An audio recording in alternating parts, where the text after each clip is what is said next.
Alright guys, so James Green from one of the YouTube machinery channels asked me to do a little bit of an overview on tubular locks. I'm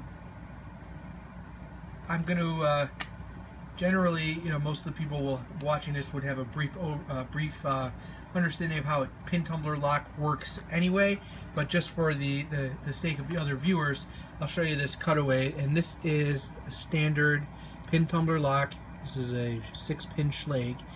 So basically you have your springs and your top pins and your key pins. So as we know, you put the key in, all the cuts are at the right height, the bottom pins are pushed up into the top pins, the shear line is all even, and the key turns.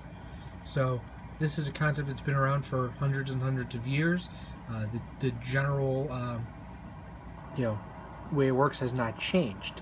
Now what the tubular lock does is basically it's the same concept.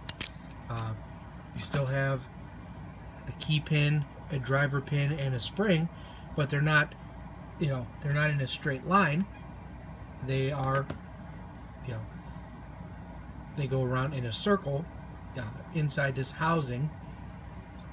So again, the same thing. The cuts on the key here correspond to the size of the bottom pin. When you put the key in, it lines them up and it allows the lock body to turn.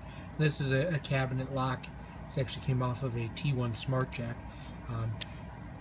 If you were to take this apart, there would be 7 or 8 bottom pins, top pins, and then the springs, holding everything together.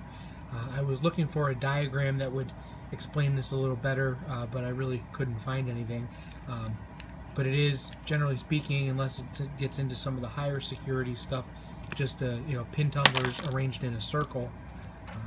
The key is cut using a carbide key machine that goes down to specific depths. You guys that run a mill could probably make something pretty simple to cut these. They are generally originated and not duplicated, although there are machines that will duplicate them.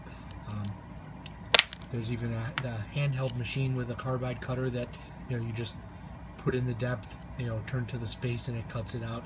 These are brass, so they're fairly soft.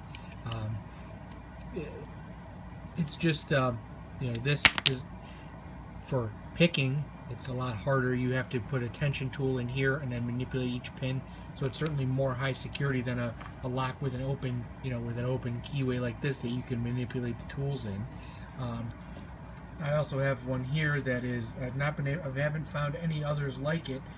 This is a Kirk mechanical interlock that uses tubular keys.